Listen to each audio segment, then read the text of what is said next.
कि तू भी भूल जा, मुझे भी भूल जाने दे, कि तू भी भूल जा, मुझे भी भूल जाने दे।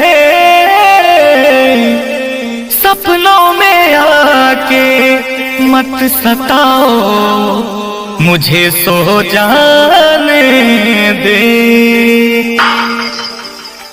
क्या दर्द है तेरी आवाज में छोरे। कहते हैं जब ये दिल टूटता है तो आवाज नहीं होती, लेकिन जब ये टूटता है तो कयामत आ जाती है, तूफान आ जाता है, ज़लज़ले आ जाते हैं। तेरी आवाज में वो दर्द है, तेरी आवाज में वो मोहब्बत है। सुना, तुम आज कहो और आज मुद्दत के बाद ये पगली दिल खोल कर नाचेगी। कोई कहता है पागल, कोई कहता शराबी, कोई कहता है पागल, कोई कहता शराबी, कोई कहता है पागल, कोई कहता शराबी।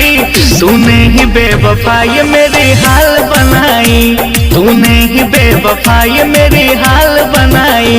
मुझ पे हंसता दुनिया क्या यार निभाई, मुझ पे हंसता दुनिया क्या यार निभाई। तूने ही बेवफा ये मेरी हाल बनाई, तूने ही बेवफा ये मेरे हाल बनाई।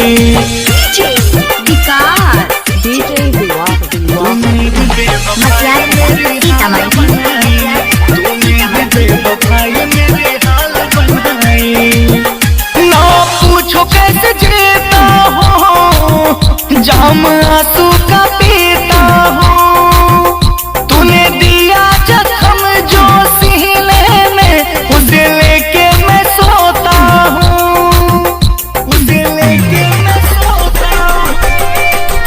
ना पूछो कैसे जीता हूँ, जाम आंसू का पीता हूँ। तूने दिया जो जख्म मेरे सीने में, उसे लेके मैं सोता हूँ। तूने जला डाली दुनिया मेरी बसा बसाई, तूने जला डाली दुनिया मेरी बसा बसाई।